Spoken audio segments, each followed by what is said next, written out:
right now, artificial intelligence is a big thing. You see people talking more about AI this, AI that.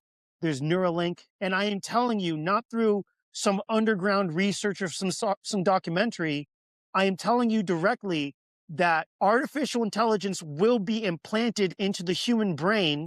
The Bible is an operations manual for building the Garden of Eden, building heaven on earth in this lifetime and not in some future lifetime. All of our endeavors as we are fruitful and multiply are to actually bear fruit within us and to conform us more to Christ. The only option is literal pasture. It's got to be God intended, pasture raised, out on the land cows that you know the rancher and you know the tag of the cow. If you are not at that standard, I am telling you right now, you are being lied to more than you can comprehend. For 99% of this audience, if they actually understood what went into their food, it would make you want to become a vegan or a vegetarian. That's how bad it is. You get the deed to your land, period. Okay? Period.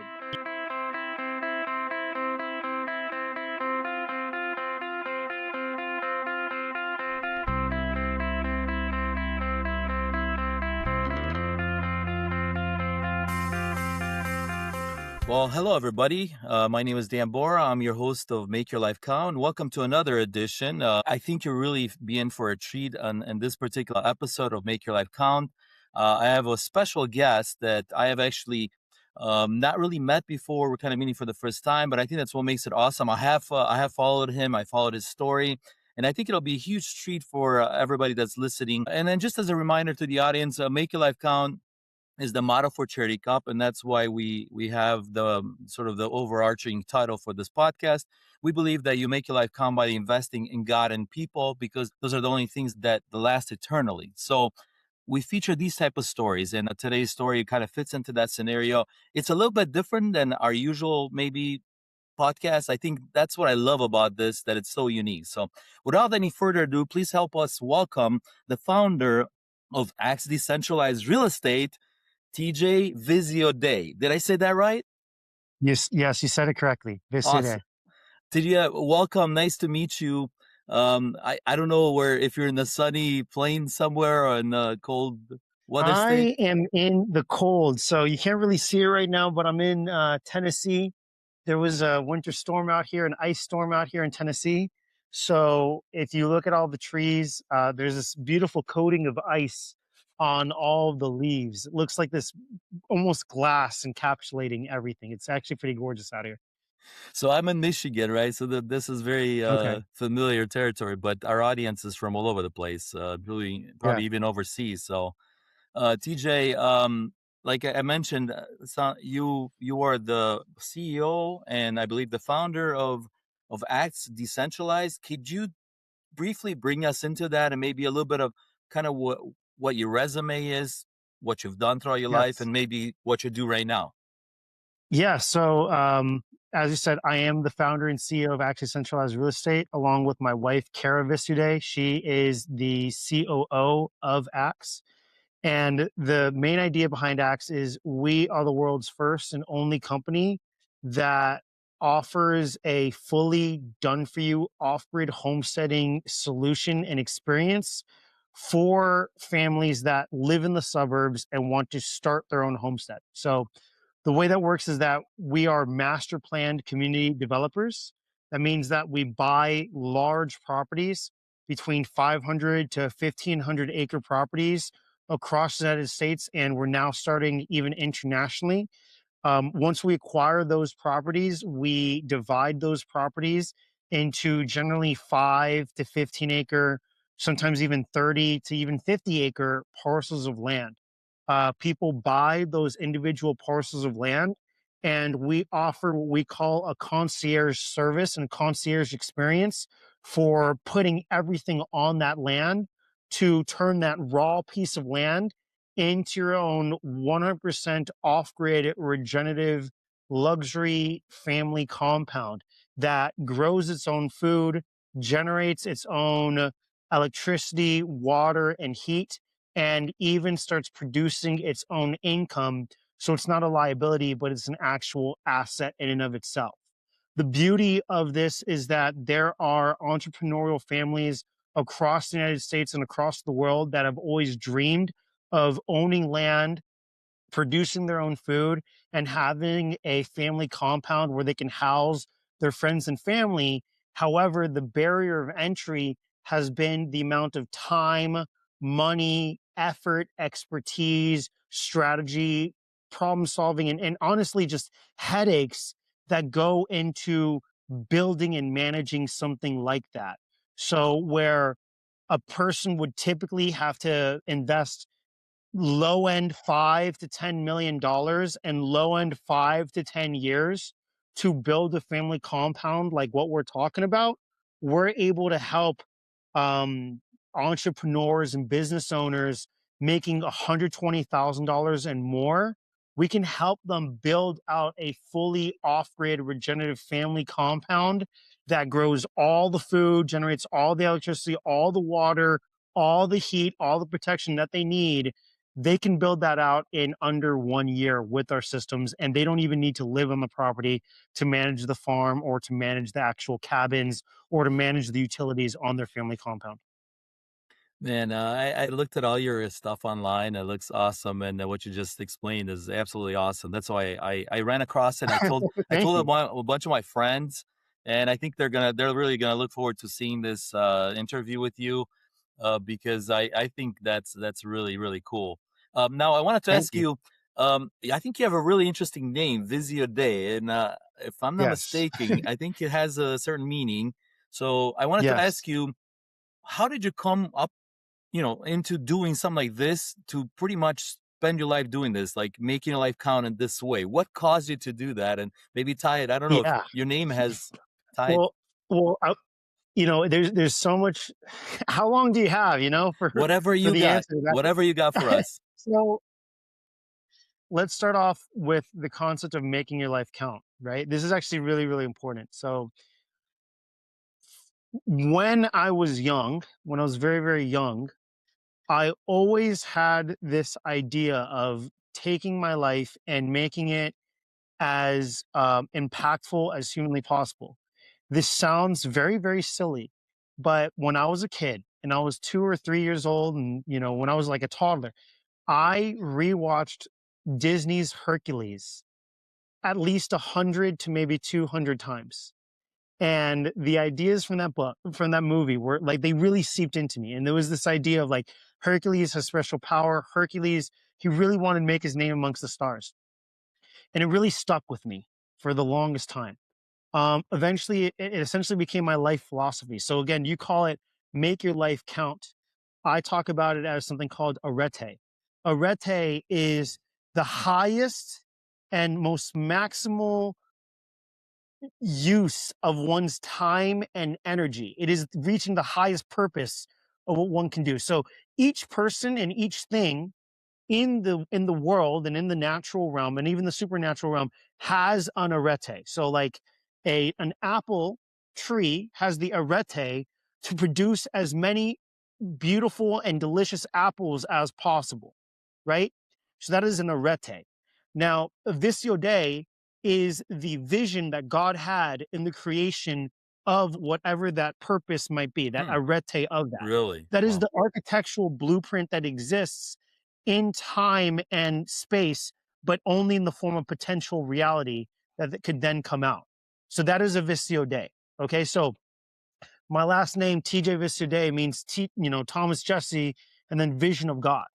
I did not come up with the name; it was given to me. Wow. The way that Abram turned into Abraham, Yep. and the way that Isaac became Jacob, or sorry, the way that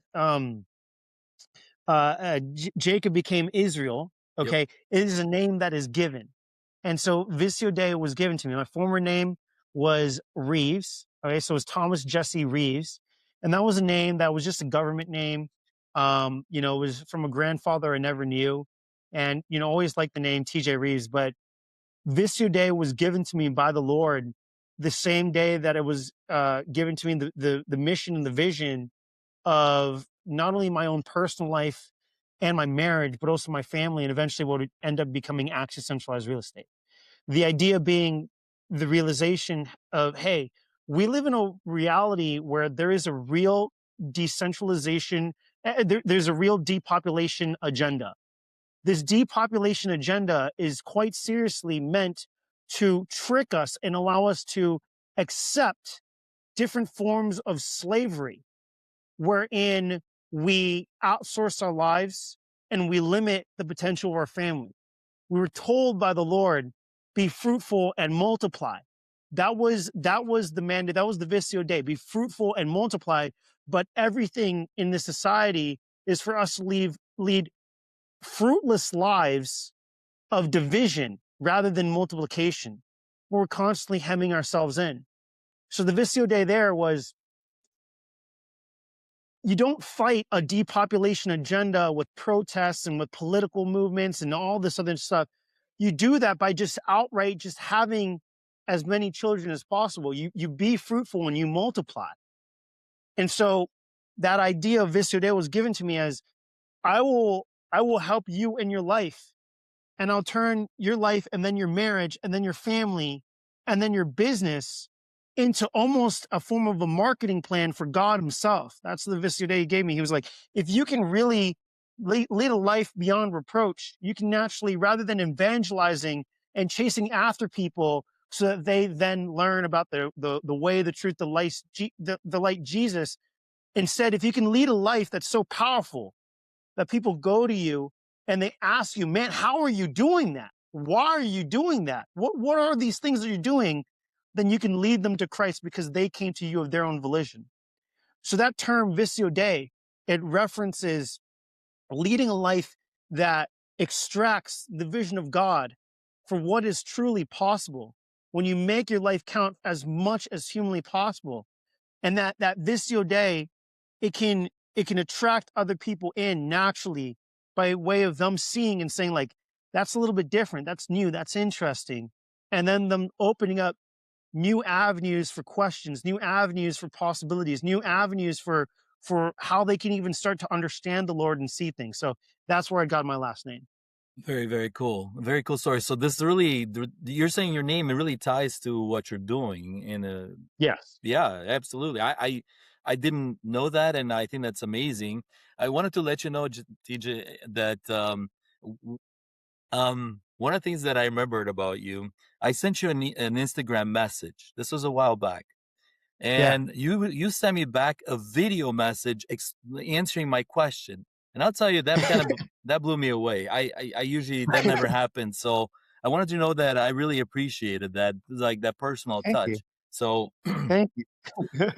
so yeah, but anyway, so how in the world did you, okay, so I assume you wanted, it sounds to me you want people to live like sort of their best life in sort of God's arena, if you will, or with him in mind, and you believe Yes. that obviously living free and being able to do what God meant for you to do at your best. It sounds like that's what sort of decentralized acts is all about.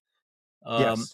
How does that tie into why land, I guess? Because maybe there's other ways to do that. Can you break that down a little bit and maybe how? Yes. So there's so much that goes into it. There's so much that goes into it. I I I I, I arrived at the conclusion of what we see now as acts as a necessary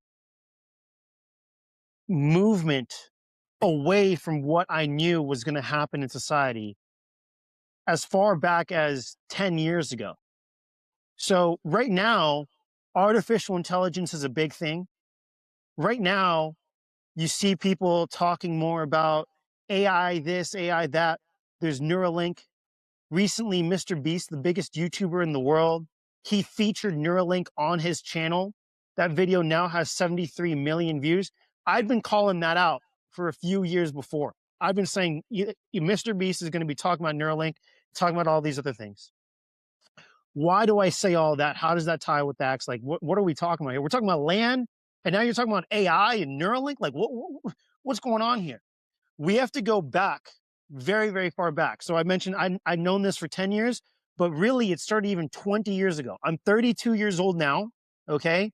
When I was 12 years old, I was already writing about these topics and thinking about these topics. So when I was 12 years old, there was a really big TV show called Teen Titans, and it was on Cartoon Network. And it would feature Robin, Batman's son, and his team of superhero friends, and this one character called Cyborg. Now, Cyborg was the only black superhero, so I looked up a lot to Cyborg, and I thought it was the coolest thing in the world. Now, I'd mentioned earlier, I was like, I've always had this idea of arete. When I was a kid, I would take aptitude tests like the SATs and different things like that. You know, they have different versions of that when you're a kid. And I tested out in basically the 99.9th percentile, okay, consistently every single time. So I would talk to my parents and I would say, well, I know I have these gifts, but how can I make an impact? I Yeah. know, like my mom would tell me, she'd be like, TJ, you're going to be different from other kids. They're not going to understand you. They wanted to move me up 3 or 4 grades to just skip. But my mom didn't want me to feel too different from the other kids.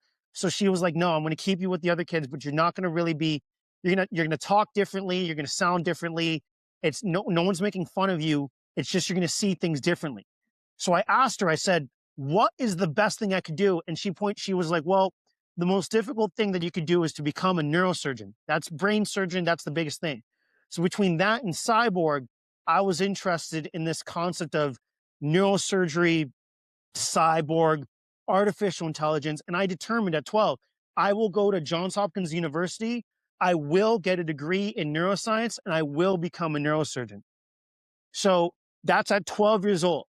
Over the course of the next 10 years, I did exactly as I said I would do. I went to Johns Hopkins University to play football and lacrosse, got a degree in behavioral biology. I went to the Janek Addictive Neuroscience Research Laboratories. I did I did research there, and I would do brain surgeries on rats as I prepared for the MCAT and the medical college's admissions test. Wow. This allowed me to see the technologies at Johns Hopkins University that were far ahead of anything that you see today.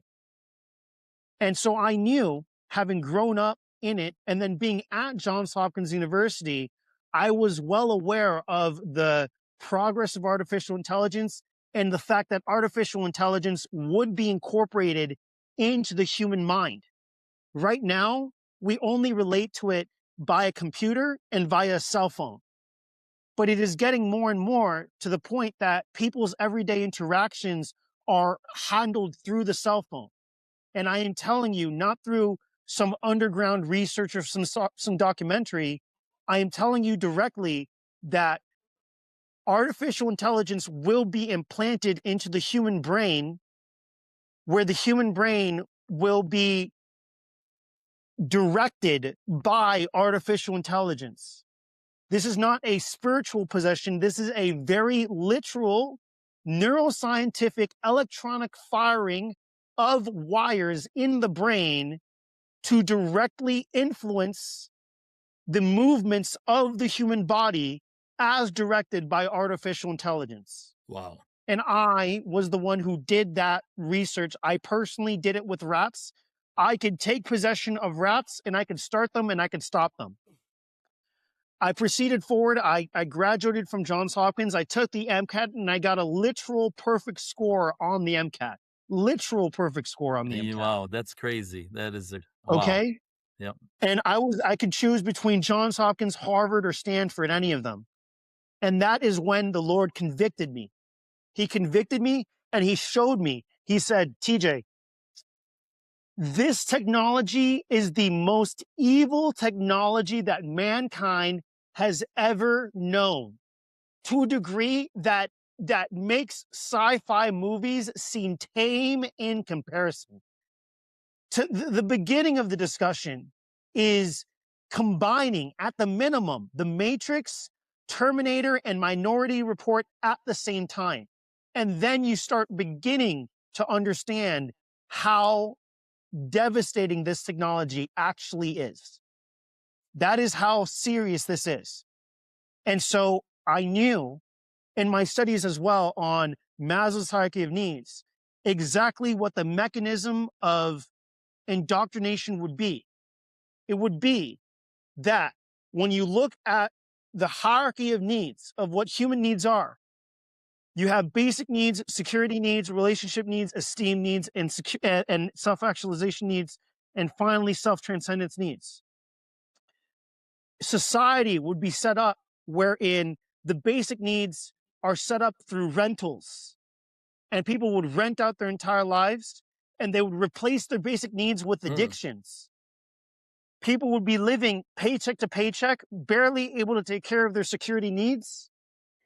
People's relationships would be completely replaced by social media. Their esteem needs would be completely subverted so that they feel ashamed for everything that should be appropriate for their self-esteem, and that they would be mind warped into thinking that self-actualization plays right into the hands of this ultimately satanic agenda to physically, no longer spiritually, but to physically take possession of the human mind and the human body. Therefore, what would have to occur would be the ownership of resources at every single level of Maslow's hierarchy of needs. So if we look at basic needs, that includes food, water, air, shelter. Right now, the average human rents out all of that. Their food is rented out. Their air is filled with chemicals. Their water is rented out and filled with poisons. Their shelter is filled with mold and toxins. And therefore, they are left addicted to a system that has comforted them the whole time. And when the system changes such that the only way to move forward in this system is to take the mark of the beast, that is when people will give up their rights to take that mark. And that is when, slowly but surely, they will be taken fully possession over. So I knew back then, 10 years ago, a system would have to be created where there is ownership of these resources at every single level.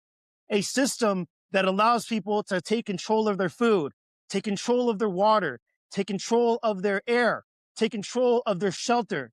A system where they could take ownership of their security needs, of their income, of their actual protection. A system where they could actually have like-minded community, where they could form better relationships with their spouses, with their children, with their extended family, and with their neighbors.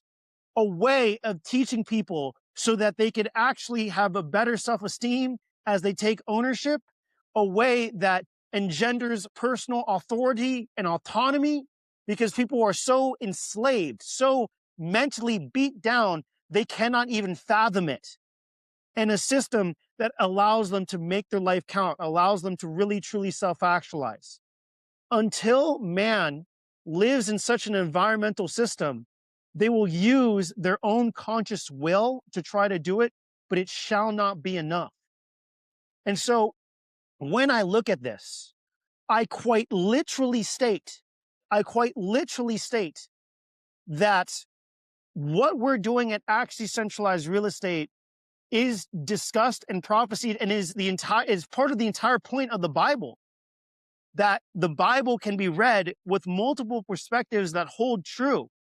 That there is the perspective of the story of a father who has lost children that he simply wants to return back to him. The story of why Christ is the King of Kings. The story of a father, of a God that came here to earth and sacrificed himself for all of our sins.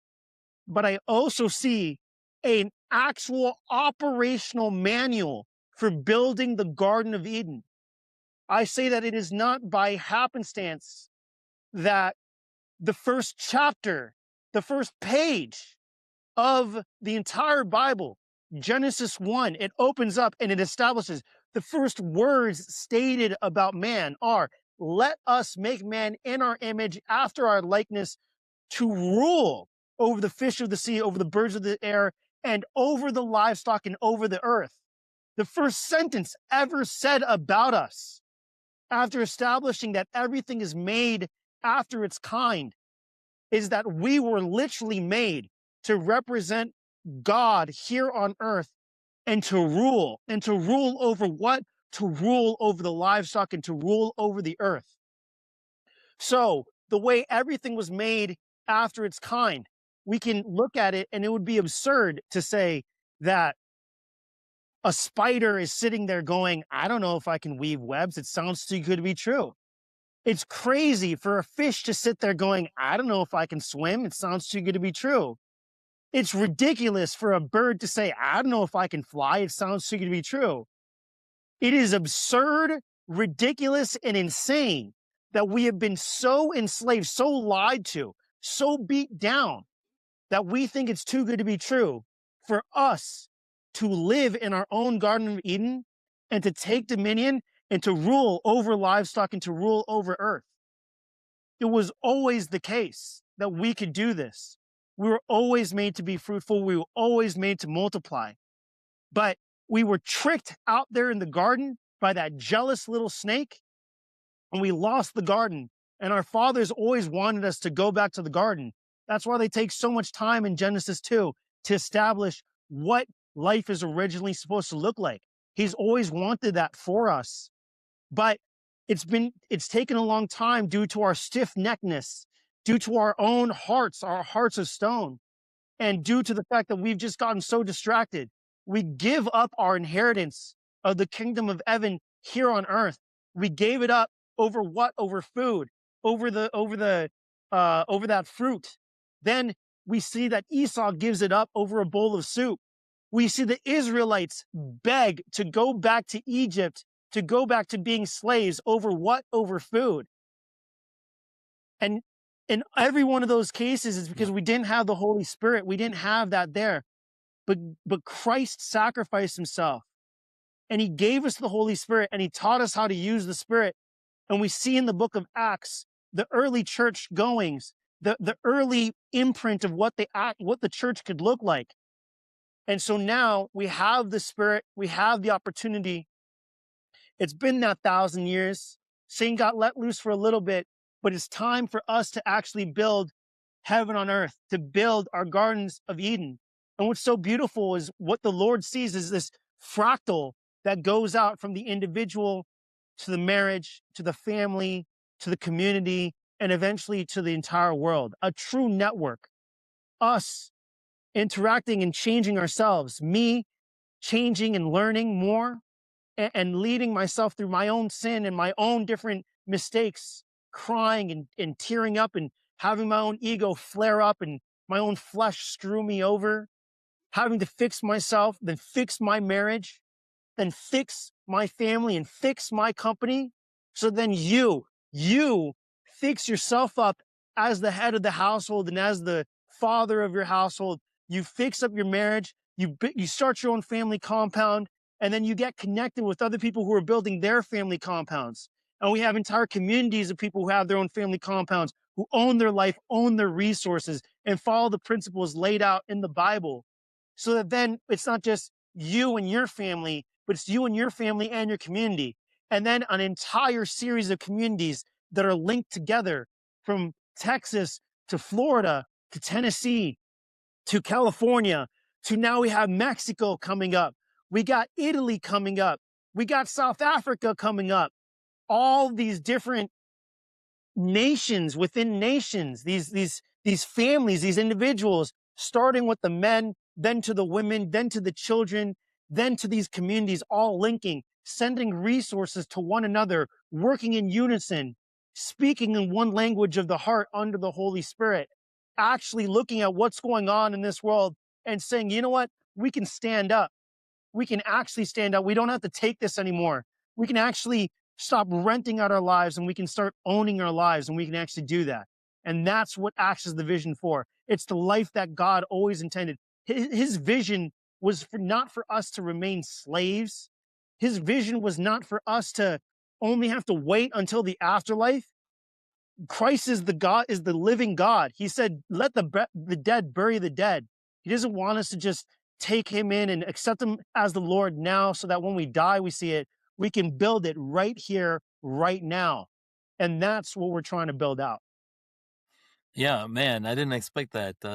I didn't expect that to, especially going into the talking about artificial intelligence, which is obviously a big topic at the moment. I thought you mentioned something at the end here, very interesting, because I heard this saying, "Eternity begins here and expands into eternity," but it really begins here because eternal life starts here. When you know Christ. So I totally understand that, and um, so TJ, um, so it's how did you come up with the name, or why is it called Acts? And I assume it's related to the book of It's Acts. literally related to Acts chapter 2 in the Bible, where it says, selling of their possessions and goods, they shared with those who were in need. And they started breaking bread with the people around the land, and more and more were added to their numbers. So I'll start off with a few different concepts here on what we do, right? You'll see that I kind of speak with almost like cross references between this story and that story because they are all related, okay? Right now, when we see what's going on for people, I meet them, I talk to them, they're on this wavelength. They understand the food system attacks us. They understand the media system attacks us. They understand the financial system attacks us. They understand all these different systems are there collapsing upon us. But the number one factor in all of that, the common element in all that, is actually the home itself. It's a big shift for people to realize and understand that the prison system is the suburb. They don't need internment camps. They just need the suburb. They just need the common mortgage and a house that is a liability itself. That is the thing that holds us back this whole entire time. Okay. So now what happens is you have people, they understand enough to know I'm going to go to Whole Foods to get better food than the grocery store. And then you've got others that go, I'm going to go to the farmer's market rather than the Whole Foods and rather than the grocery store because it's better food. And they get that a little bit. And some of them are crazy enough to think maybe I should actually just grow my own food. But the big issue here is that they believe that they're going to do it on their own. And this is really important scripturally because this idea of doing everything on one's own is the big psyop, right? So if you watch the Matrix movies, there's this big revelation in Matrix 2 and Matrix 3 that talks about it, that essentially you take 99% of people, they're going to remain sheep. They're always going to remain lost. And so you just control them with fear, uncertainty, and doubt. But for that 1% that wants to go after true freedom, what they do to them is they just confuse them. Okay. And in our society, what that looks like to confuse them is to convince them on DIY everything. They'll watch Yellowstone and they think, I've got to become Rip from Yellowstone. But it is written that that is the worst thing you could do.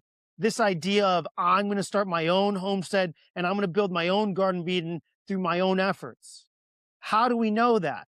We see that in the first chapters of Genesis, 7 times the Lord creates things and says it was good. So the earth's created, it was good. The animals are created, it was good. It's all good. It's good, good, good.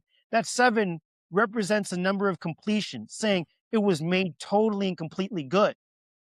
We then see Adam is placed in the garden to cultivate and keep it. And then in 2:18, it says, and the Lord said, it is not good for man to be alone. That's Hmm. very, very important. God's saying that man can be in his Garden of Eden. You can be in the perfect place. You could have spent tens of millions of dollars and let those who have ears to hear, let them hear this. Heed my warning.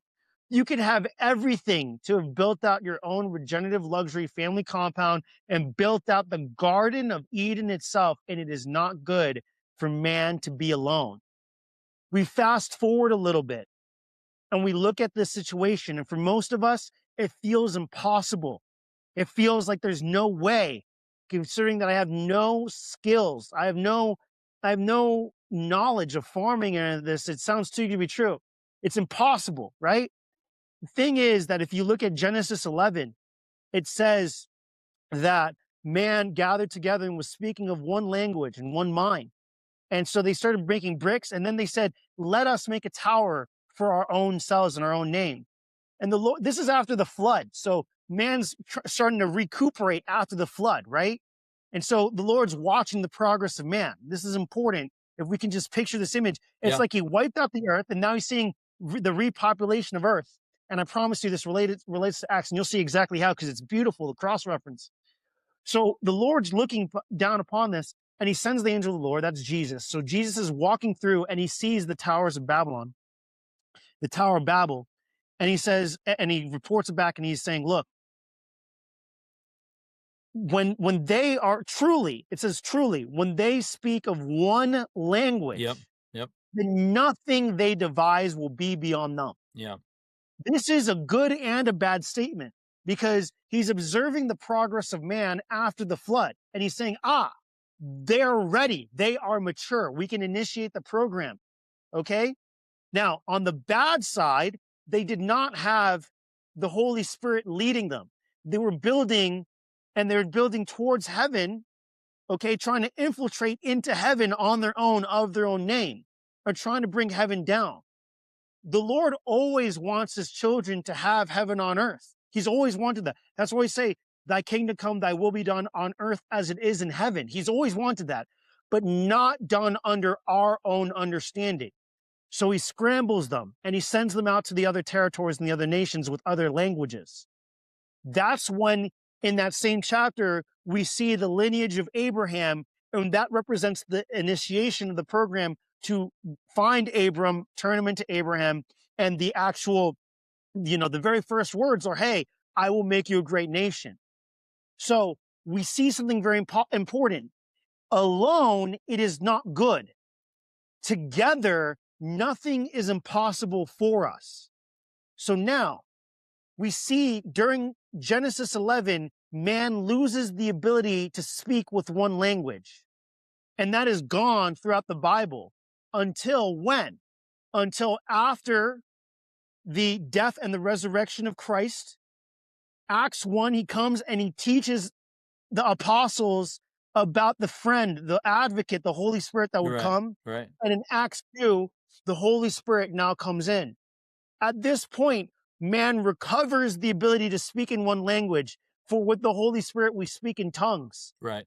Therefore, we can speak in one tongue, we can speak in one language.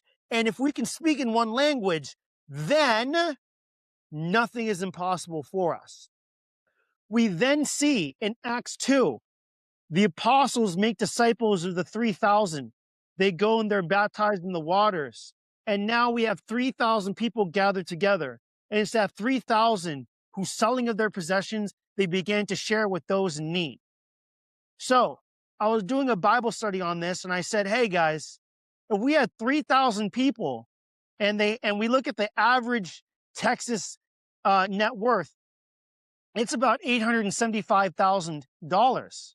If you could gather together $875,000 times 3,000 people, well, then you got a few $billions that you can start using to go out and acquire land. Absolutely. Take a few $billions. Yep. Take a few $billions, go to land.com and look up the largest properties on land.com. The most expensive properties are only 100 million. So you're not even taking up 5% of what could be there.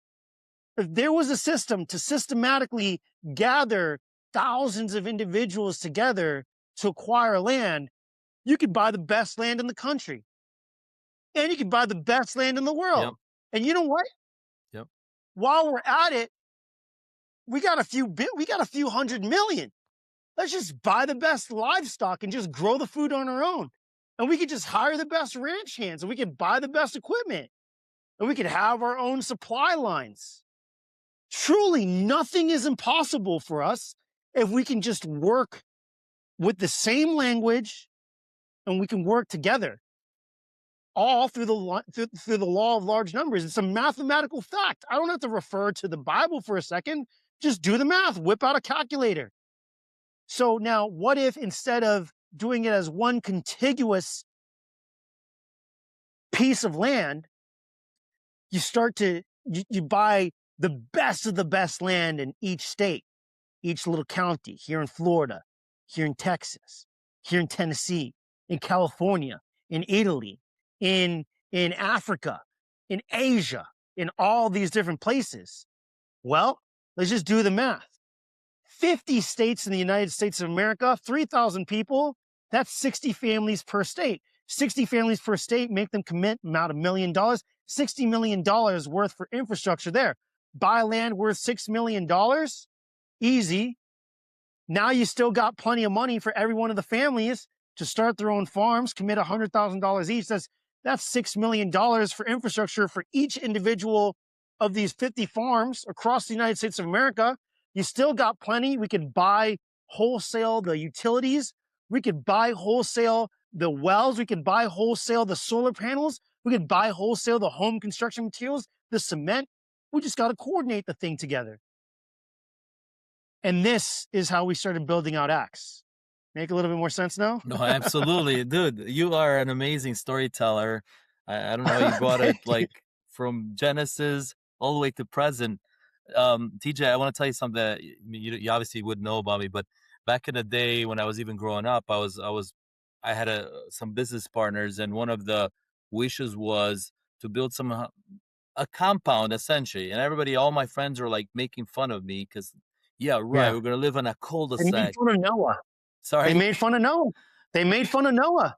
Yeah, they did. 100 years from But they're now. not making fun anymore because now it's becoming like, Exactly. hey, it would be really cool to live in a community like this, to help take care of your kid while I'm gone out of town and vice versa, like that camaraderie. So what you're basically saying, the Christians not only need the land to live off, but they really need the community, the fellowship in a way Yes. to, and that's why you guys are really building out more than just pieces of land. You're really building a community. You Um, really, truly, truly, truly, we are building a community. And truly, it is written what the characteristics of this community would be, right?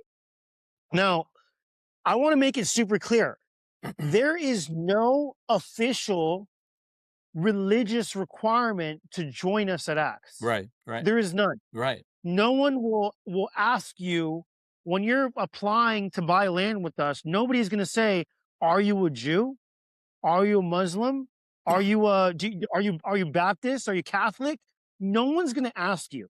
Okay, I only know because people will tell me directly. right. Okay, because they can't help it. Like "Jesus, you got enough of it," like that. But no, but I've never once asked anybody. Okay, hey, what are you and what do you believe on this? Okay. That being said, it is written that truly for those who believe in Christ, he literally said, greater works than these will happen. How is that possible? You're right. How is it possible that we can do greater works than Christ himself? We're man. What are we? What is this man? We're made a little bit less than angels. How could we possibly, did I go off my rocker? Well, it's by being fruitful and multiplying. It is written that those who believe, they would cast out demons just of their own volition. They would heal the sick. They would trample snakes. They could drink poisons and be fine, not be affected. All these different things would happen.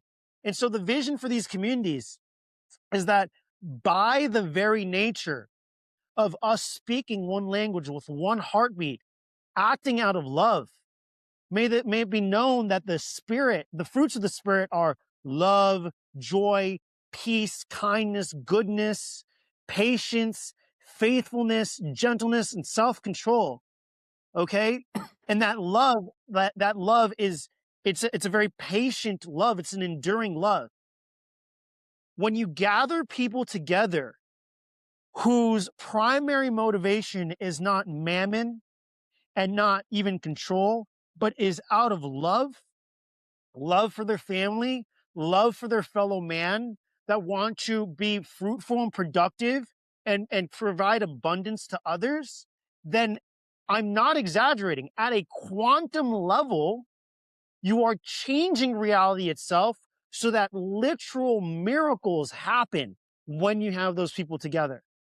It's almost like a Wi-Fi unit of consciousness and of love that emanates from every single one of us, from our hearts and from our souls.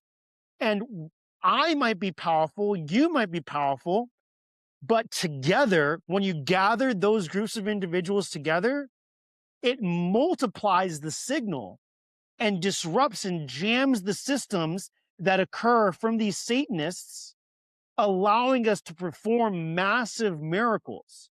And when you have that amongst families, then amongst a community, and then amongst a network of communities, it's like you've got this gigantic, almost like heartfelt soul level signal that then begins to cover entire territories. And when we can do this across nation, it will literally cover the world itself, truly through love and by sending these resources out. So yes, there's the physical needs that we take care of, because as I said, we must cover every one of Maslow's hierarchy of needs, the basic needs, security needs as well. But it is at the level of relationship needs and those esteem needs and those self-actualization needs that really we shine, where we stand out. And it's in interacting with these neighbors who say things and do things that you can't find anywhere else. That's where the magic truly lies. And it doesn't require me to force anybody into it. I don't need any forced religious participation. I don't need to make people be Christian in order to join it. My whole goal and my whole plan, the Visiodei of this thing, that's, I mean, you know what? Excuse me for saying my whole plan. What I'm trying to say is the actual plan is when you have these communities, when they're so neighborly and so filled with love, people will go into the communities and say to themselves, I have never experienced anything like this before in my life. Yeah. And then they will naturally be like, almost, oh, the question will almost be like, what's wrong with these people? Like, how could this be so amazing? Like, why am I living in this artificial world, in this cyborg reality? Like, I want to be more with them. I want to be more like them. I want to learn from them. I want to be like them. And that's what will bring more people into Christ over time. Yeah, no, I understand. I understand what you're saying. I mean, love, I get it. I think the Wi-Fi example is amazing because, like you said, it kind of protrudes beyond just the community, and I get it. I can kind of vision what you just said.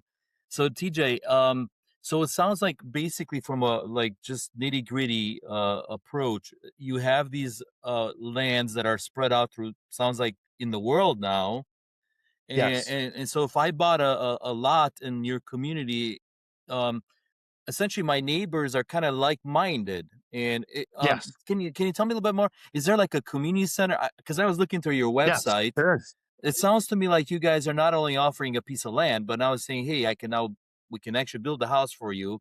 But more than that, we can help you guys monetize your family off the land. Yes. And if you don't grow cows, your neighbor does. Maybe you grow chickens and you share. Sounds like Yes. acts. I wanted to ask you also, you mentioned regenerative. Like this is so much to unpack here because my wife is a big fan of, whole like organic. People don't know, but this is way beyond organic now, right? Yeah, it's once again, it's the way God intended. Yeah. Like, So God invented rotational grazing. He invented it, and his systems that when actually are practiced, like they're very good for the environment, very good for cattle. Um, one of the laws and one of the principles that he weaves in is this aspect of rest, right? So yes. he rests on the seventh Yep. day. He asked us to take a Sabbath day, but he also invented the concept of, for example, rotating fields Yep. and allowing the field to rest. And Absolutely. in the same way, you could do this over the course of years, but you can also do this over the course of days of time. You can have animals on a field. They use the field, they eat the grasses, and then you let the grass rest itself. And then it will regenerate itself. And when you do this, when you allow animals to eat on a certain parcel of the field, and then move to another area so that it can rest, then there will be natural bacteria and nutrients that can recuperate themselves on those soils. What happens is, as with everything else in our society, we have moved away from the Visiodei. We have moved away from God's original Yeah. intentions Yep. as clearly laid out in the Bible. Yep. That's why we add in so many of the fertilizers and Yep. chemicals, because we're not letting the fields rest.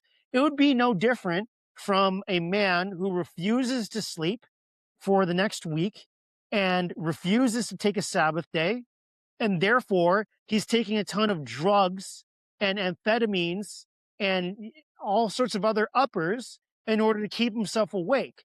Obviously, he's going to develop forms of disease. Obviously, he's going to be killing himself when he do that.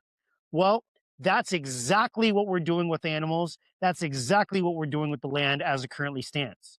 So what we do is a multi-species intensive rotational grazing system. It's a very long way of saying we rotate our livestock across properties and we allow the land to rest. During the time period that it's resting, it recuperates. And the fact that we have these large properties allows us to take the animals as a herd from one parcel to the next parcel to the next parcel. So if you can just imagine a system, to keep it simple and light, it's really more intense than this, but let's just keep it simple. Imagine 14 parcels of land. You start out on parcel number 1 for day 1, then you move to parcel number 2 for day 2. As you move to parcel number 14 on day 14, it has now been 2 weeks of rest for parcel number 1. So now you rotate from parcel number 14 back to parcel number 1. The grass would have recuperated itself. It would have regenerated its bacterials in the soil, and now you just keep rotating the system. And this is only possible, once again, when we work together of one language, that language being the franchise operating system. And that is exactly what we do. The other cool thing about this is because it is one herd, you only really need one shepherd for that herd. Yeah. Therefore, you would have had 14 families being 14 operators of 14 farms, wasting 14 hours every single day if every family took 1 hour to take care of the livestock versus you just find a really good operator who knows what he's doing and can manage the entirety of the livestock for all those families, and you pay him more than he would be paid otherwise. Right now, the average farmer and rancher only makes about $30,000 a year. It's the only job where you can have more expertise than a doctor, because last I checked, doctors weren't a doctor their whole life, but farmers are farmers their whole lives. Right, right. They both go to school. They both get doctorate degrees. Our ranch hands got PhDs and master's degrees in farming and ranching. Okay. And yet they would only get paid $30,000 a year. Are you kidding me? That's crazy. Right. Right. Yep. But for us, it's no big deal because we can pay our ranch hands 6 figures. Right. Because who cares? Considering that we got 50 families, we got 60 Right. families. Right. So paying them 6 figures is 1/60th of the total capital stack that we have to get the job done. And the thing is that it's hard for any one of us to think to ourselves, taking care of even 5 cattle. But when you have a top of the line ranch hand, a top of the line farmer rancher like Laurent, our guy Laurent, when he was growing up and he was a teenager, him and his dad alone took care of 6,200 cattle alone. Okay. Him just in his own name, he has 750 cattle in his own name. Panoplia, we have 500 cattle total. So we don't even have as much as he has on his own. So we just pay him to take care of all the cattle for us. He's happy because he gets to do what he loves. We're happy because we get the cattle. We don't even have to do anything for it. And we're able to sell that and sustain it without even having to pay for feed, having to pay for any of that other stuff, because we're able to sell that off. Yeah. See, alone, everybody would have to do their own food brand. Yep. But we can just have one food brand, and I'm able to pay. For example, I'm bringing in Matt Clark. Matt Clark has already taken 2 e-commerce businesses to over 9 figures, right? Most people can't afford Matt Clark. I can afford Matt Clark. We have Matt Clark. He's helping us run Wanted Raw Foods operations and strategy. I bring in people like Adam. We're making an acquisition today. We're literally setting up right now for another. We're buying a dairy facility that's going to be, when we do this, we will be the largest raw milk dairy producers in East Texas. You're kidding. Facts. Dairy is up my alley, right now. but that's awesome. Okay. Yeah. And so we can make those moves that we couldn't make alone, because it is not good for man to be alone, but together nothing is impossible for us. So DJ, So, is this like a yeah, co-op then? Like these companies would be kind of owned by each individual owns his own franchise LLC. okay. So you own your animals, and we have a literal tagging system with an account management dashboard that we are. I'm super excited. We're rolling this dashboard out this weekend for people to be able to see this stuff. You log in and you quite literally put in your login information, and you will see the tag numbers and the photos of your livestock that are in your name. And you make the decision whether you want to eat your livestock or you want to sell your livestock. And it's That's up to you that is which interesting. one you do. Yeah. So for the audience, people may not be familiar with regenerative, but if you go to Whole Foods, if you may see organic, and that's like now become like, I don't know, middle of the ground, but You can just pay for it, to be honest. I'll tell you the truth of it. You just pay for it. Like they do a test and a study and all that right. other stuff, Okay. but Right. so non-stringent, like But you're basically paying someone off. It's a marketing term so I wanted to at this mention point. that regenerative is now the elite when it comes to dairy. Yes. So what you were talking about is the elite way of like getting your food. So anyway, And even then, even regenerative, like there's so many levels to this because you think like, oh, like, okay, I know regenerative. What's so crazy is that they're always imagine that. Okay, this is how it actually works. All right. There's only 4 companies that own 90% of the meat that you eat at the grocery store. right. Yeah. Okay. Yeah. So these 4 companies, they will do anything and they will place lobbyists into the political systems Right. to go create these labels. And they will do anything they can to go pay in and buy these labels. Okay. So it's a continuous set of lies and untruths that go on with this. They'll say regenerative, for example, but they'll leave out the fact of what goes on with the feed in these cattle. Right. Right now, there's a big controversy on grass fed. Right. Right. Oh, it's grass fed milk, grass fed butter. Well, guess what? That grass fed milk, grass fed butter, that is a cow. I want you to understand how these cows live. They're headlocked. They're literally put with their head locked in to a bar, and then they're just fed grass, but they're left in a gigantic facility, like a Yep. gigantic barn, and they're not allowed to move. So they poop and they pee Yeah. exactly where they stand, knee high.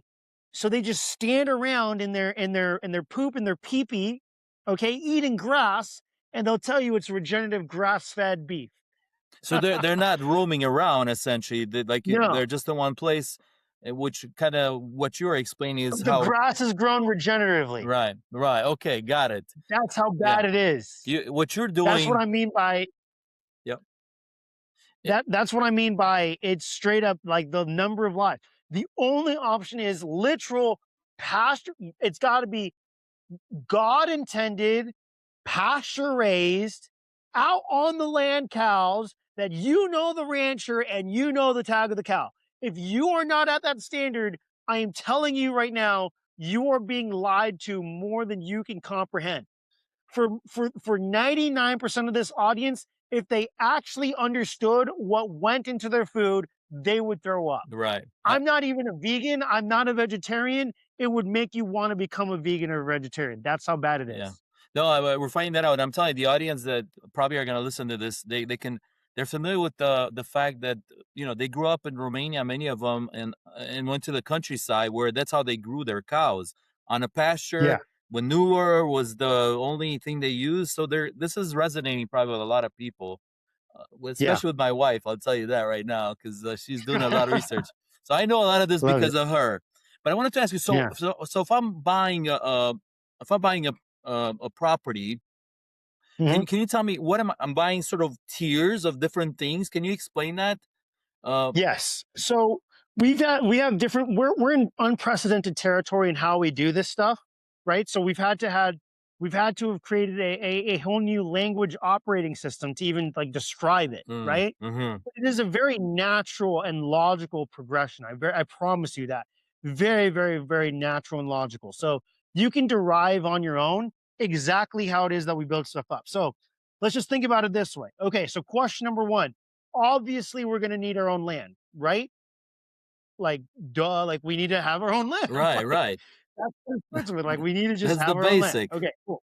That's the basic. Okay. So great. So we offer the parcels of land. You buy the land, you own the land outright. It's not partially owned. People ask, "Oh, okay, is it like a co-op where like I don't own my land or a REIT where I own like an LLC that then own?" No. You get the deed to your land, period. Okay? Period. There's not like, does someone partially? No, period. You get the people will try to come up with like 1,000 different ways to like misunderstand it when it's called fee simple. Fee simple means you own the land, you own the materials, you own the water. They'll try to come with, but do I own that? You own the whole thing. Okay. Truly, people will get stuck on this. You own your land, fee simple. That's everything. That's the minerals, that's the water, period. Yep. Great. The next step is it says Proverbs 24:7, complete your outdoor work and prepare your fields. After that, you may build your home. Okay. So the Proverbs are trying to tell you something there. Complete your outdoor work and prepare your fields. So after that, you may build your home. They're telling us the exact process. Complete your outdoor work. We got to own the land. Let's start our franchise. Let's just start with the animals. We don't need to build anything. Just get the animals out there. Okay. We can get that up and running. Now, really cool fun fact is you can own a franchise without owning land Hmm. because our systems are so well done at this point and our tracking system is so good. You can live in New York. You can have a franchise in Texas, not even own any land. It's a little bit more expensive for you to do a franchise with no land, okay? But you can do it. So people can buy their land, then they add their franchise, or they could just get a franchise and later buy land. Will transfer the animals once you do that, okay? It's one or the other. It's totally cool. Next logical piece of progression. We recommend that people do not just create a liability, but they instead create an asset for Right, themselves. right. What that looks like is hospitality. Hospitality in forms of venues, retreats, or short-term rentals. Why? Because if you have venues, retreats, or short-term rentals, they are a higher ticket item. How many eggs do I have to sell to sell $1,000 worth of eggs if every egg is worth about $1? And if we go by profit margin alignment, more or less, you're going to get 33 cents out of every egg sold. So it's going to be like 3,000 eggs to make $1,000 off of eggs. Does that make sense how I arrived at that math? Yeah, I understand Okay. what you're saying. Yeah, they would take Yeah. a long time. Versus selling one item one time that has a market value of $2,000 for $1,000. It is way easier to sell one item one time with a market value of $2,000 for $1,000. And that is what I'm saying the luxury wellness agritourism market is like. So this is our newest branch. Okay. So at the time of this recording, we're still building our first homes. And so people go, has Axe Decentralized Real Estate executed on the cabin rental system yet? I will say officially not yet. At the time of this recording in January 2026. That being the case, nothing is impossible when you have people working with the same language. And I like to simply recruit the best of the best. So the same way that I'm not a cattle rancher, still have set the world record on the largest franchises. Okay. I'm not a short-term rental operator, but I just went ahead and I brought in the best short-term rental operators, guys who have done it that have already ran 77 units at a time, guys that have ran large scale short-term rental in the luxury wellness space and have brought in millions of dollars. I just bring them into the fold. So what that looks like, what that means is we say, hey, get your land, start your franchise. Start growing your food forest. Put a cabin rental on there. On the cabin rental, during the construction phase, we can help you market the cabins so that day one of construction finishing, you already have pre-booked Really? a lot of the rental stays for that cabin. Now you've turned it into an asset. Now you've increased equity. Now you can reapply and refinance and apply for an even larger mortgage than you otherwise would be able to apply. You completed your outdoor work. You prepared the field to actually bring in a harvest. Now you may build your home, and we will help you build your home. We have brought in operators and general contractors in Florida, Texas, and Tennessee that have built out hundreds of homes. So let it be known, TJ Visiodei may not be Bob the Builder, but I brought in people who have built out over 500 different homes, and they will help you build the home. One concierge service, one point of contact, rather than 20 points of contact as you build your home. You don't have to chase them down. Oh, but the flooring. Oh, but the roofing. Oh, but the blah blah blah. You don't have to do that. One point of contact. That's a concierge for. Let's figure out your design. Let's figure out your. Let's figure out the amount of size of the home so we can get your electrical units already done for you. No guesswork. We put in the wells for you. We put in the septic for you. You want something custom? We'll do it for you. I was talking to a gentleman today that his daughter has a very rare genetic condition. So on his parcel, literally, he will need the ability to send his daughter to the hospital via helicopter. Hmm. So in a non-ironic way, we were like, let's look at how we can build a helicopter pad on your land. Hmm. So we'll just build a helicopter pad. We've got people who say, I want to build a tree house. I'll help them build a tree house. We've got people who say, I want to build ministry. I want to build a retreat center. We'll help you build ministry. We'll help you build a retreat center. I want to build a 3-hole miniature golf course on my land. We'll help you build a miniature 3-hole golf course on your land.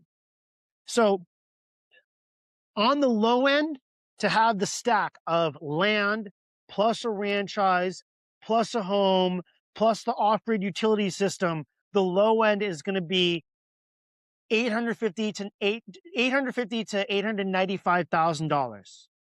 For TJ, I want the best of everything that you've got going on, what you're talking about, like the full thing. Like, I just want like the ideal, what is the best place, the middle of the market, the most ideal. $1.5 million. $1.5 million is a solid budget. You're not missing anything. If you then go, I want the highest, best version of everything. We have clients that are NBA players. We have clients that are very well-known celebrities. We have clients that are pop stars. We have clients that are rock stars. We have clients that are very noteworthy individuals. And they're saying, I want everything done to the nines. I want the healthiest, best selection, the best design, everything possible.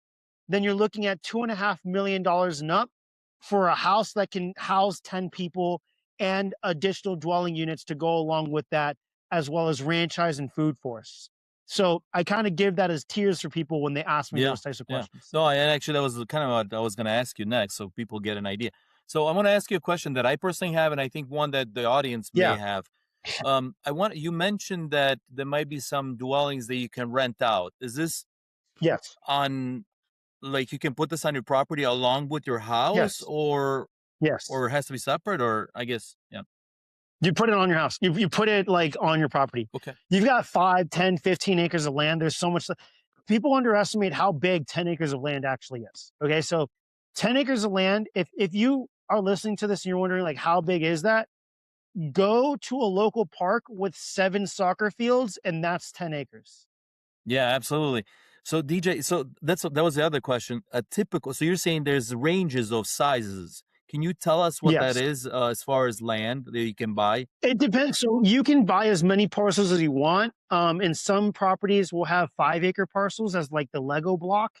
and for other places we'll have it as 10 acres. And so if you want to get so someone comes to me, they're like, I want 25 acres. Okay, just get 5 of the 5 acre parcels, or go get like 2 or 3 of the 10 acre parcels on the properties where it's 10 acre Can parcels. you give us a range of what that would cost potentially for, like, say, 5 to Mm. 25? Yeah. So our 5 acre parcels generally start at $150,000.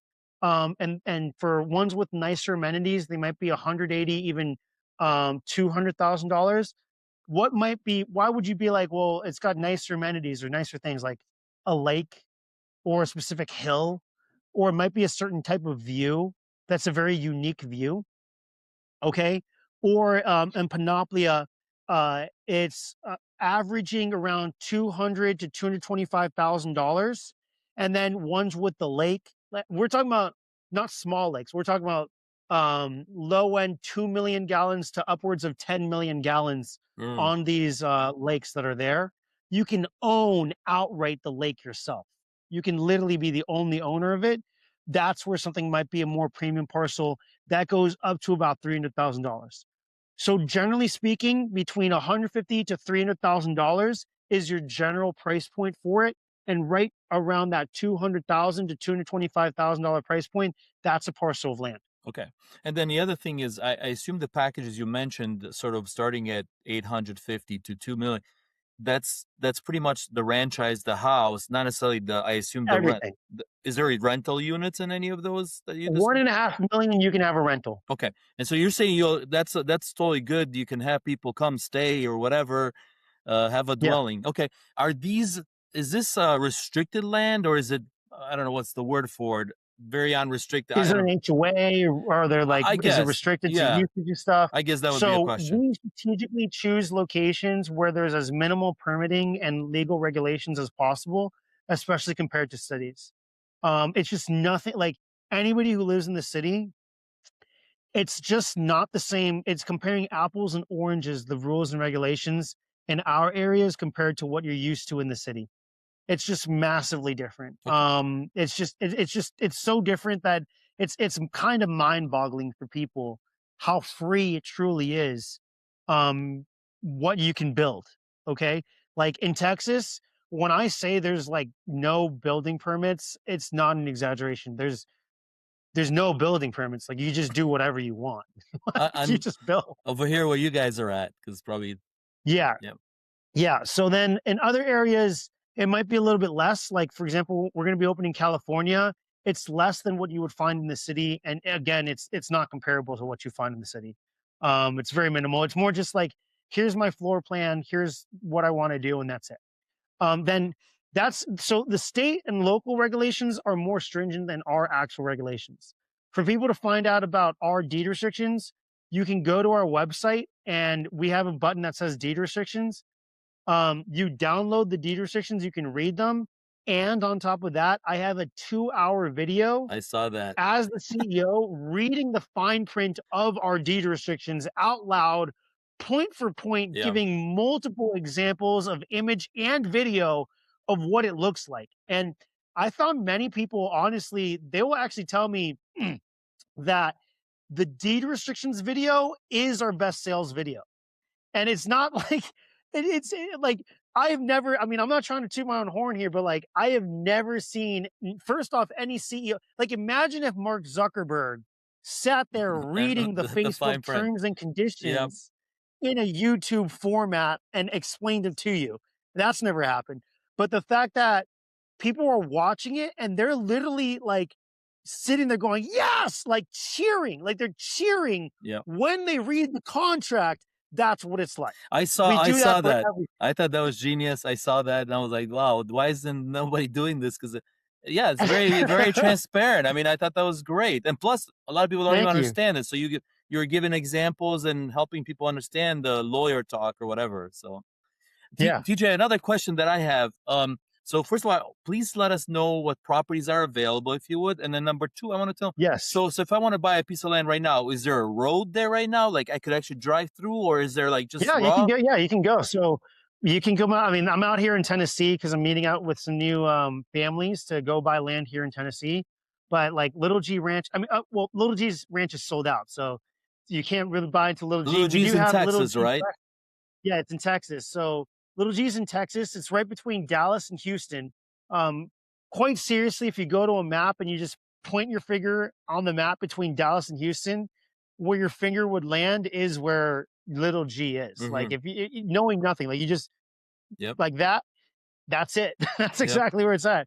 Um, we have Panoplia, which if you go and you look at map of Florida and you're like, okay, the middle, and you just point to the middle of Florida, where your finger will land in the middle of Florida, that's where Panoplia Is is. there room there? Um, is there? Yes, there's room there over in Panoplia. Then we have Tennessee. That's our newest development. Tennessee's going to sell out quick. I'm telling you, Yep. it's going to sell out very, very quick. It took a while for us to be able to close on the land and move forward with it. We have the closing now coming up, and it's going to sell super, super fast. Like people always get surprised how fast it ends up going as things proceed forward. We're just in the opening phases of it. So what happens now is we get started, we start putting in the roads. Then within a period of 2 years, that's when you build up the community centers on any one of these properties. So what is the community center? That's a place for people to gather. Yeah. You can have speakers come in. You can have homeschooling. You can have Thanksgiving.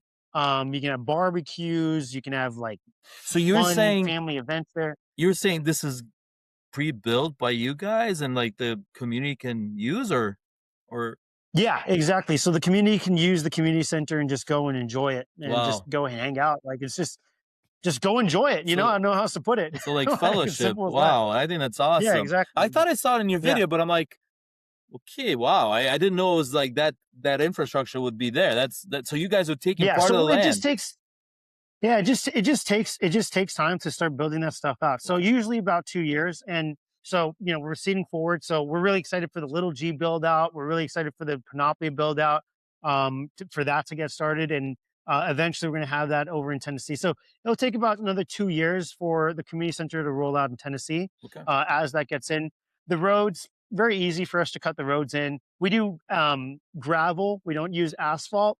I'm not going to go into it. It's a long rabbit hole, but Yep. asphalt is a mafia related psyop. It's just a scheme.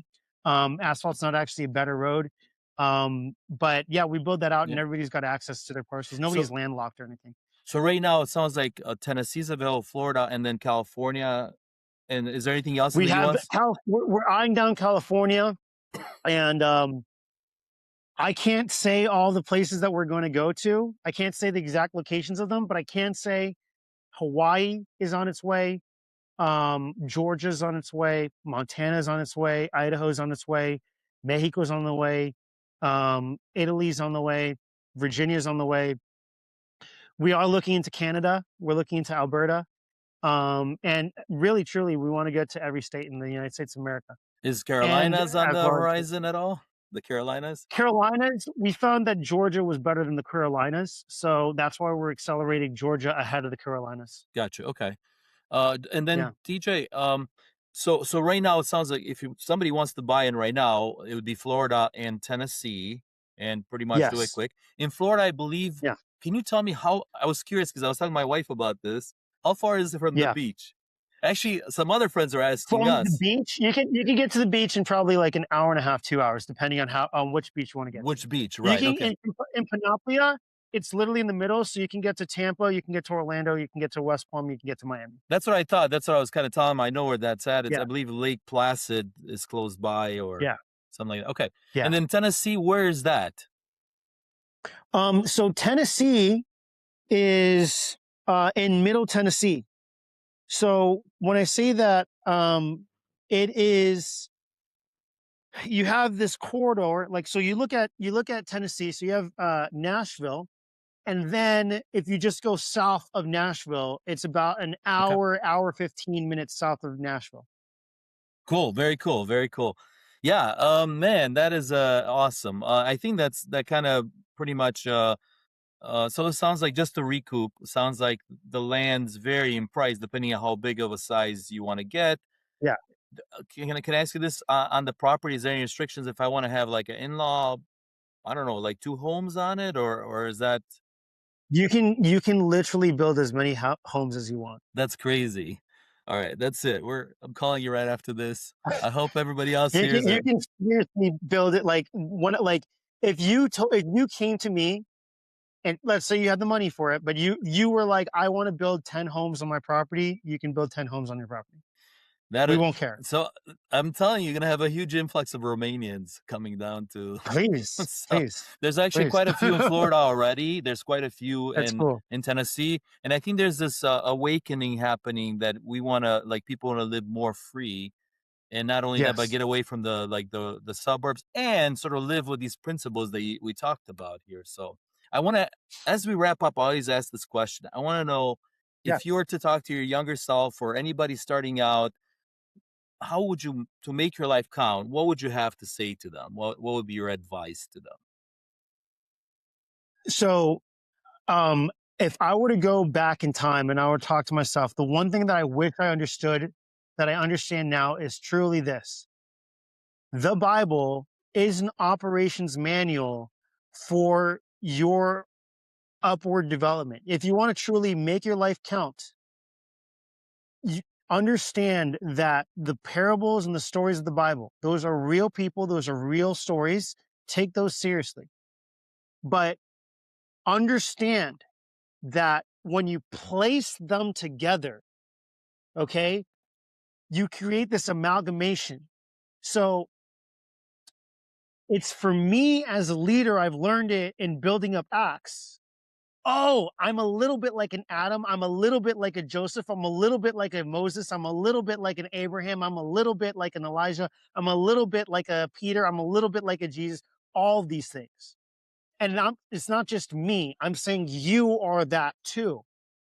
And so rating your life and filtering your thoughts, taking captive of all your thoughts by examining the stories in the Bible and recognizing the patterns there within and obeying the laws and the principles laid out in there is the key for you making things count.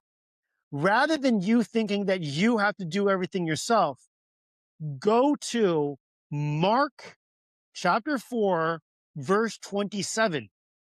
We have the parable of the sower, okay? Because that parable tells you everything you need to know about being fruitful and multiplying. What do I mean by that? It says that the kingdom of heaven is like a sower of seed who threw seed on the ground. Night and day, he sleeps and wakes, and the seed grows on its own, though he knows not how. All by itself, the earth allows the seed to ripen and it grows. First, the stalk, then the head, then the grain. And as soon as it is ready for harvest, the sower comes in and he harvests the grain. I give you this parable because it allows you to understand that in your life, if you're doing things through toil and through sorrow and misery, it is not going to be the right plan of action for you to ignore the Lord or to be self reliant or to beg and plead the Lord on how to do that, because that is actually against the laws of the universe itself. Instead, like the sower, we must ask if we have planted seeds in alignment with the principles for the seeds to grow on their own. These seeds of fruit have different categories. There's the fruit of the spirit, for which we can look at our lives and see, we could say, are we truly becoming more loving? Are we developing more joy? Are we developing more peace? Are we developing more goodness, more kindness, more patience? Are we developing more self control, more forgiveness, more faithfulness? If so, then good. There's nothing wrong with what's going on. If not, then stop that action immediately. The Lord will not add to you if it will not conform you to Christ and develop those fruits within you.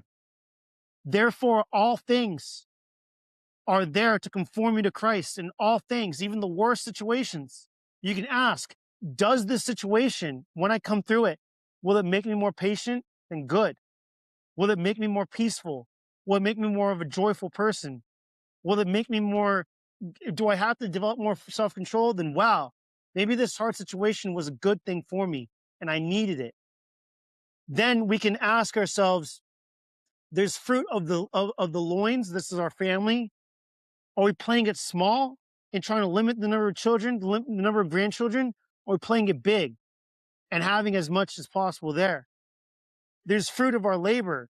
We can look at, are we in alignment with universal principles and universal laws and universal responsibilities? How we built out the necessary net, how we planted the seeds and given it the right soil, the right water, the right sunlight in order to do these things. All this is to say that once again, the Bible is an operations manual for building the Garden of Eden, building heaven on earth in this lifetime and not in some future lifetime.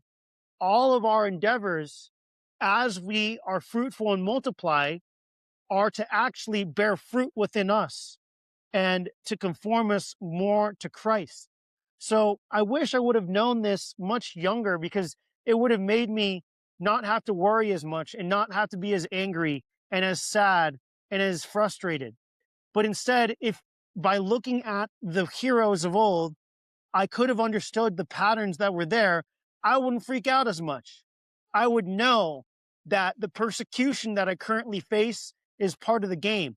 I wish I would have known when I was younger, or even a few years ago, that the Bible mentions that believers in Christ will be persecuted in over 60 different passages. That's crazy.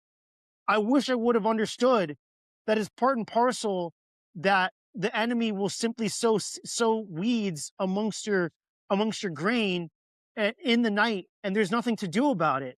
And to just see it as part of the game, and to understand that all these distractions will be turned into good, that all evil is just a distraction. So I end with these words. If you approach building a family compound with X as just another option for buying and building real estate, no different from going to D.R. Horton to go buy some house somewhere in some master plan community, you're going to fail. You're not going to get it. It's not for that. It's just as bad as a man who marries a woman expecting that marriage is all about how much sex he can have and how nice it is to have a subservient wife. You're in for a rude awakening. The point of your marriage is to conform you to Christ. The point of owning this land is to conform you to Christ as well. And just like a marriage is a lifelong relationship, you're married to this land. But what it will do is it will engender from within these fruit of patience and of kindness and of goodness and all these different fruit within you as you cultivate it. So the more you work on it, the more it's going to work on you. And as you begin to do that, you will begin to have the kingdom of heaven within you and amongst you and amidst you and living on beyond you. And so that's really the game of it all. It's just understanding that it is its own spiritual effort, that you don't need to worry about religion for religion's sake, that if you simply focus on how you're aligning with these principles and how you're aligning with the law, that is the worship, that is the work. And when you give and you sacrifice that work and you freely give to others, you will reap far more than you ever sowed, and it'll go far more than any franchise or any like income from a cabin will ever make you. Will go far more than that. Yeah, yeah, awesome, awesome. Thank you for that. That I think that would be amazing advice. I should have heard that when I was way younger.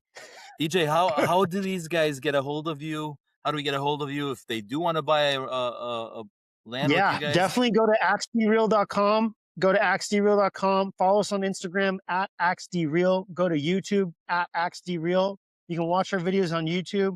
We got some documentaries and we got online courses that are for free that you can go and you can check out. We're always coming out with new information. You can join us on our forum. We have over 6,000 people in our online forum. They're just like-minded people that want to talk about buying land and having babies and making some money Yeah.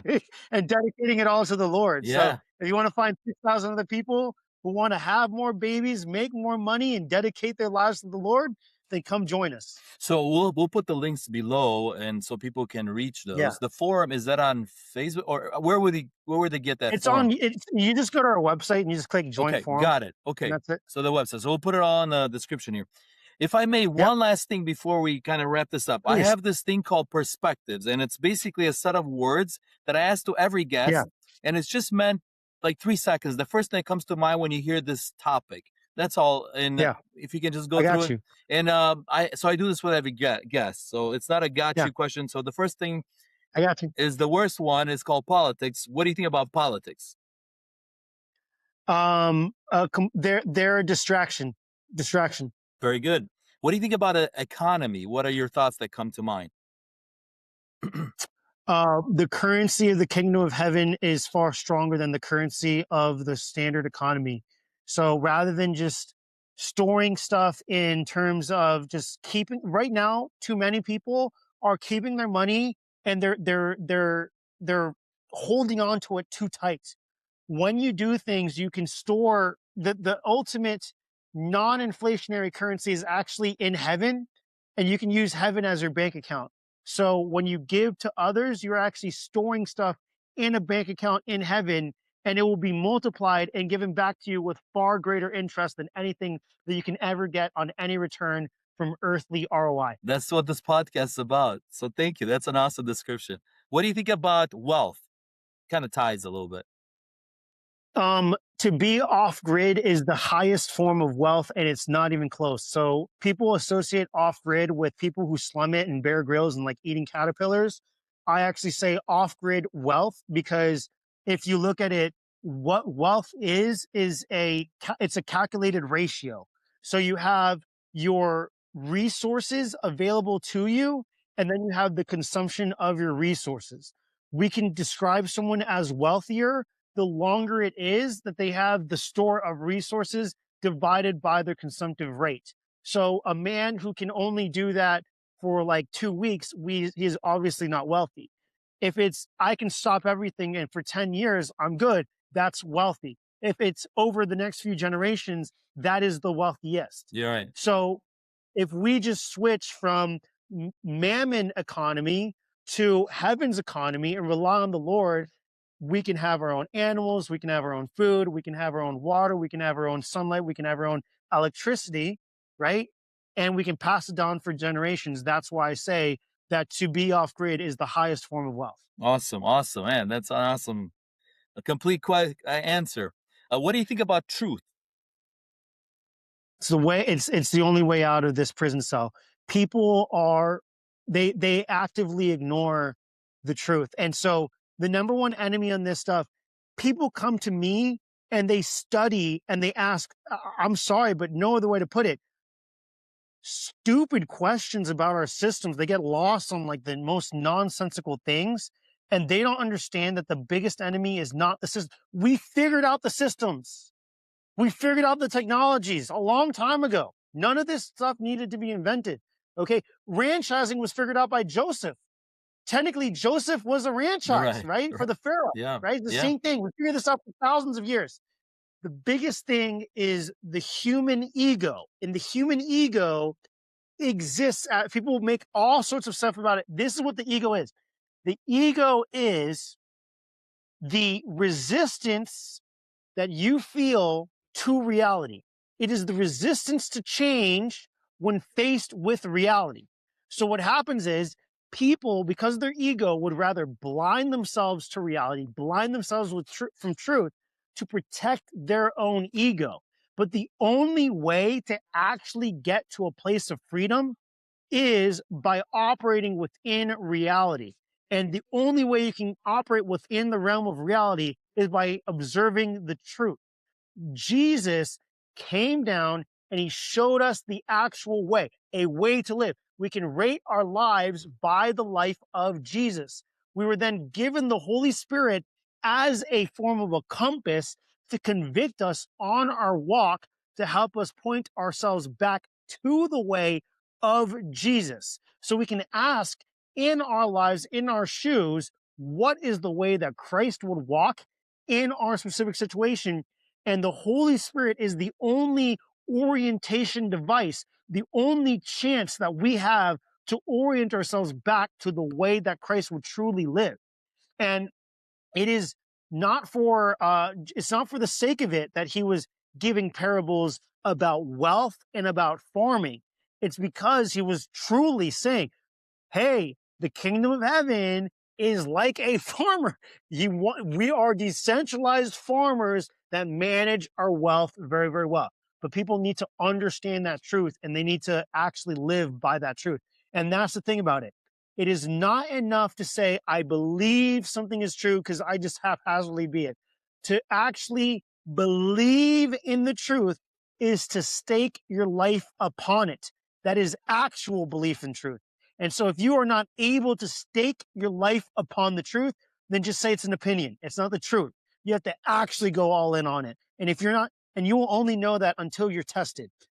Once it is tested at the level of your entire life, which for most people, by the way, it will look like money. It will look like money and persecution until you have to put your money where your mouth is and are persecuted as you defend the truth, then you don't actually believe in the truth. You don't actually hold to the truth whatsoever.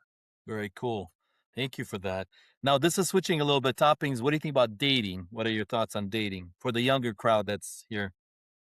Or what Very, input? very, very simple. The term be fruitful and multiply is everything you need to know about dating. Ask yourself, is this person the person that I would actually be the most fruitful with? And is this the person that I would actually multiply the most with? If you did not have sex, unless you had sex with the person that you intended to have as many children as possible with, and that you believe will multiply you as much as possible and will conform you to Christ as much as possible, then I'm pretty sure you would not actually date them. You would not actually have relations with them. And it's a very simple way of seeing things. Nice, man. Nice. What do you think about love? What are your thoughts on love? Love can only be shown in the moment of sacrifice. To say that you love someone or something and you're not making sacrifices, then you're Yeah. completely BSing yourself. It is not a feeling, it is a verb. It is not a noun, it is a verb. It is the sacrifice that is made. So you can see love in direct proportion to the sacrifices that are being made. If I say, oh, I love you, man, but then you're reaching out and you need me to do something for you, but I won't sacrifice anything for you, then let's stop on this like I love you, man type thing. No, that's awesome. That's a great example. What do you think about marriage on this topic? Marriage is the way that you create fruit. Marriage, you only create fruit. So the only thing, so when I say fruit, fruit is different from bread. How? Bread you can pray for and will be given to you daily. You can truly expect it the way that a child can expect, like my son knows that I'm going to feed him. Okay. Fruit is different from bread. You cannot pray for fruit to be done for you. The only way you get fruit is you change as a person, and then you become the person who does the actions by alignment with laws and principles to engender fruit. And the process of commitment to taking the actions to bear fruit is marriage. So life is done through marriage. So marriage to another person bears fruit, marriage to your work and commitment. It is about that commitment and that sacrifice to say no. So we were talking about love. Love exists in proportion to sacrifice. Sacrifice exists in proportion to the ability to say no to all sorts of temptations and other things. This is why we have a jealous God. It is because we don't actually believe in him if we're also adulterous. I don't actually believe in my wife if I'm also adulterous. I don't actually believe in my life purpose if I'm adulterous with my wife with my life purpose. So marriage is a technology for committing action to then bear fruit. Awesome. Awesome. Family, since this is tied obviously to marriage, what do you think about family? Family is, first off, the structure for which God operates the world. So we are part of his family. Okay. And nepotism has actually gotten a bad name, but nepotism is actually one of the most powerful structures that is possible. Okay. The most beautiful families, the most fruitful families are families where there's children that are brought in to the fold to work things out. Now, the thing is that unfortunately, family has gotten a bad rap because you have so many broken families. Right. And this has been throughout the entirety of man's existence. But family can be healed when the head of the family is making appropriate sacrifices. Had Adam been willing to sacrifice his life for Eve, we would not see the brokenness of Cain and Abel that is there. So, families are another technological structure for operation, where marriage is for commitment, family is for operation. Very cool, man. This is like deep stuff. Nobody's giving me this. Could be like a doctor degree right here. I'm telling you. Okay, what do you think about church? What are your thoughts about church? And I got a couple more, and that's it. Yeah. Um, the church that we know of today is a fake church, and I'm calling out all of it. I'm straight up, for anybody watching. I am call. Oh, but I'm a I'm calling out the entirety of the church structure that you currently see. I'm saying that that is all fake. A lot of it is fakery. Okay. So we can see by Christ's words what the Great Commission is, to make disciples of nations. We can see what the body is supposed to be doing. It is an offensive, occupational effort to take territory in spiritual warfare. And we do not see that in today's church. Hmm. So we can see the original early Acts church and what they were up to in straight up like they straight up acquired land, and they were growing things, and they were breaking bread, and they were sharing with people in need. The structure, churches that we see today, I don't even know what to call that thing. It's the synagogue of Satan. It certainly is not the actual real church. It's lost its way, and you can know them by their fruit, is what Christ said. Yeah. So when we look at the fruit of the church today, it's found wanting, is what I could say. It certainly is just found wanting. Um, the church would engender mission-driven occupational efforts beyond just, where, okay, the new mission is that we're going to have new events and bingo nights on Fridays and Saturdays. That's not mission. I am saying, quite literally, in a warlike fashion, I'm saying that men and women would gather together and say, all right, you're going to go acquire this. You're going to acquire this. You're going to go build this. You're going to take care of this. And there is an active effort to take territory and expand outwards. So if we can think about military leaders gathering together, talking about storming Normandy, and we have to flank them on the left and we have to go to the right, and take and thinking of things that way, that is with the same militaristic status that I see the actual church would be able to function. We need, for example, can you name a Christian water brand? I don't know. I heard of generosity water or something, but I don't know. But like, not really. Not But really. there's Liquid Death that just got Right. valued at Right. Yeah. $600 million. Yeah. So I'm just saying that the Satanists have no problem putting together a corporation, putting together marketing campaigns, Right. and then literally marketing Liquid Death to us with celebrities doing blood contracts on camera. That's crazy. I But didn't we know have that. how many churches? And we have no one owning a water brand? Why is there no holy water brand? That's crazy. The fact that even the idea of a holy bottled water brand is crazy.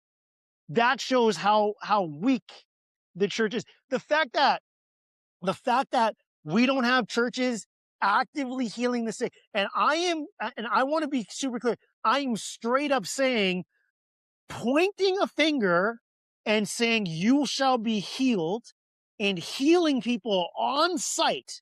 The fact that I sound like I'm a crazy person in today's society when I'm saying I expect nothing less than that level of miracle from the church to be normal and an everyday experience in the church, that shows how weak the church actually is currently.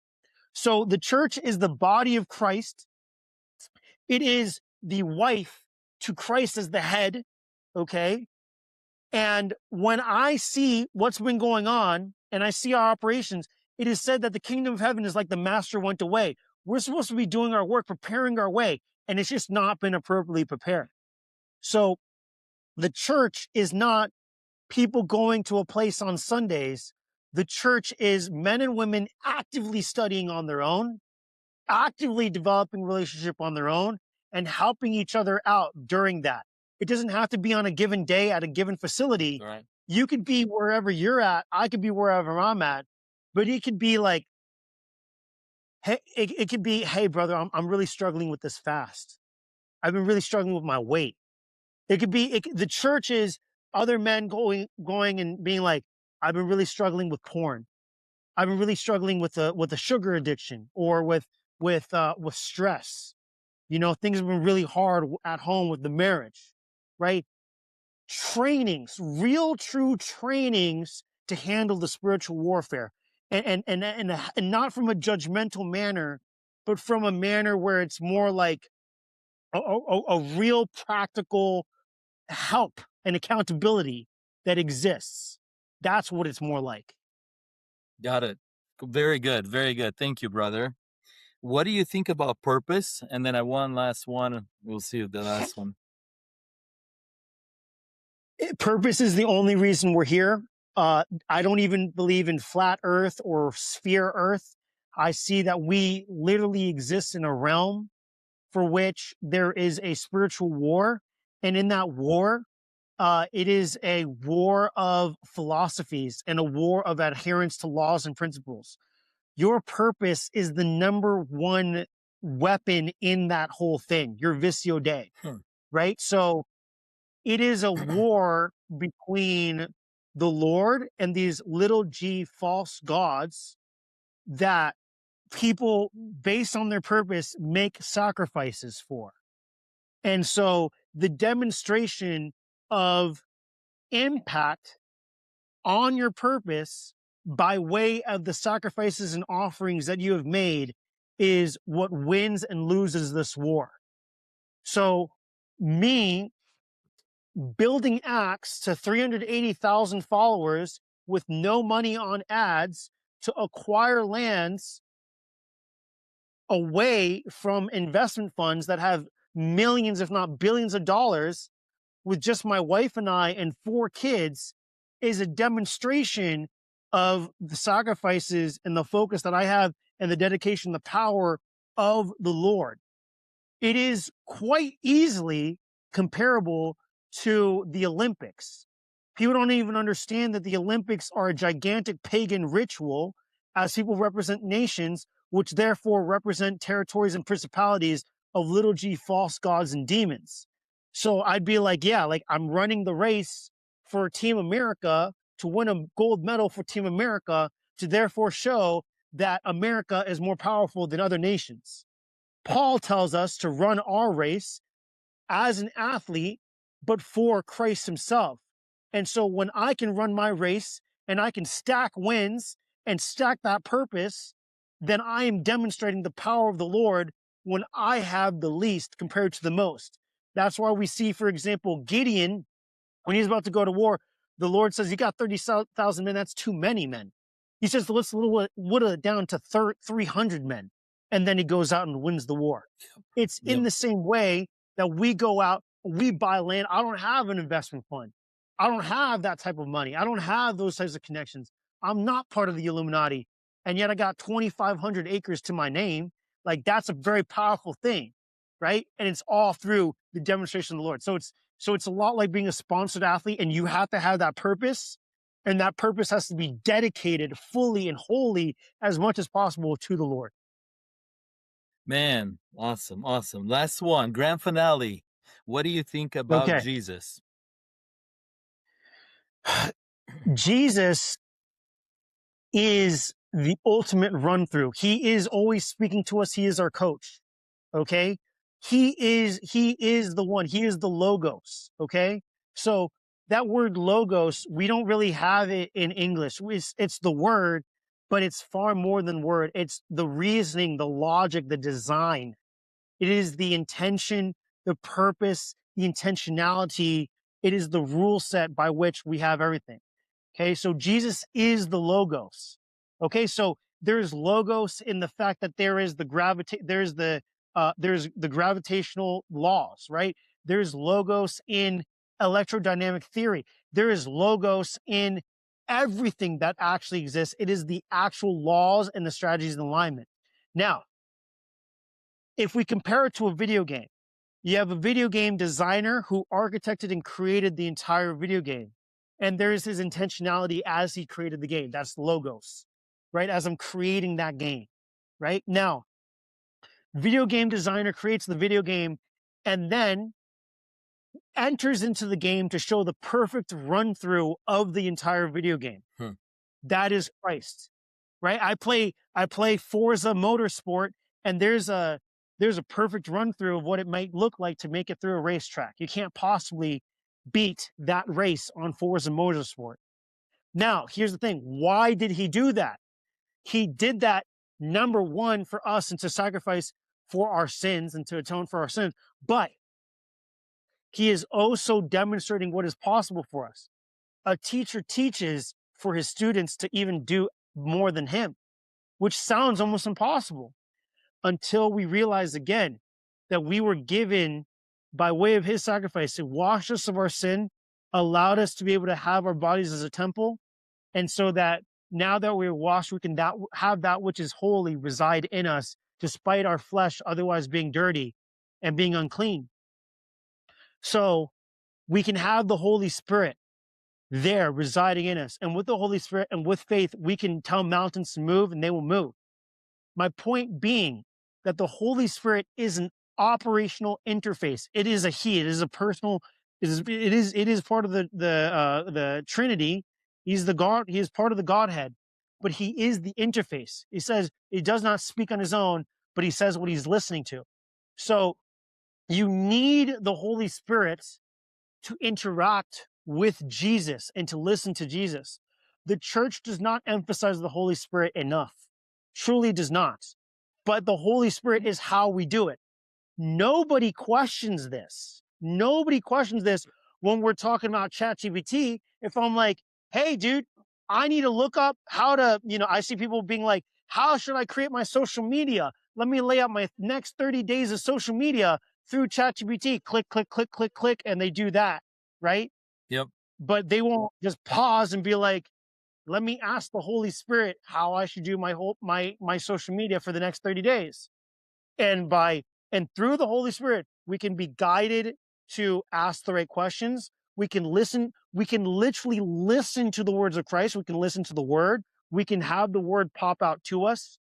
The Holy Spirit will help us know what partnerships to form, who to hire, what acquisitions to make, what new imaginations, what to speak out loud, what to say, where to go, how to think. All these different things can be given to us by the Spirit, and it can give us motivation. But we're so distracted that people don't even know how to recognize the Spirit, and therefore they don't know how to recognize the voice of Jesus. So imagine, for example, the Lord is always speaking. Jesus is always speaking, right? But you need to have a way to listen Y- into it. And you need to turn into it on the radio. And it's like you're not going to be able to listen to radio. You're not going to be able to listen to the music that's playing if you're not using the radio. In the same way, we're discombobulated with evil and bad thoughts that haven't been taken captive. We're not we're not fasting, we're not reading, we're not being associated with him. I can be sitting here and I can listen to my daughter's voice. Why? Because I have such intimacy with my daughter that even if she's behind me and 10 feet away, I can tell if it's Riley or if it's Leela or if it's Colt because I know them enough, even if there's 1,000 other distractions. In the same way, when we know the Lord enough and we have enough intimacy with him, then there can be all these distractions, but even in a crowded room of thoughts, I can still hear his voice. And that ability to actually do that, it's lost in a lot of people. They just don't really have it, even though it's always there. So, who is Jesus? Jesus is the voice. He is the way. He is the truth. He is the light that will help you be able to leave the misery and the slavery that you currently exist in. And he's the only chance you and I have at all to make it out of this maze, because it's so filled with challenges and lies and untruth that we cannot possibly be able to make it out without him. He is the only chance that we have. It's like being tossed around in an ocean of darkness, right? Yep. You have an ocean of darkness and you're surrounded by that darkness and you don't even know which way is up, which way is down. You're being tossed and turned by these different waves. But Christ's hand is the only hand that gives you a chance to make it out of that. He's reaching in and he's reaching out for you, and he's always reaching out for you. And you can always rest back in him. He will never ever give up on you, and he will never make you feel bad for the fact that you turned away for a second. He will always be there to be your lifeline. I want to thank you for this time. I know you've been very generous with your Thank time. you.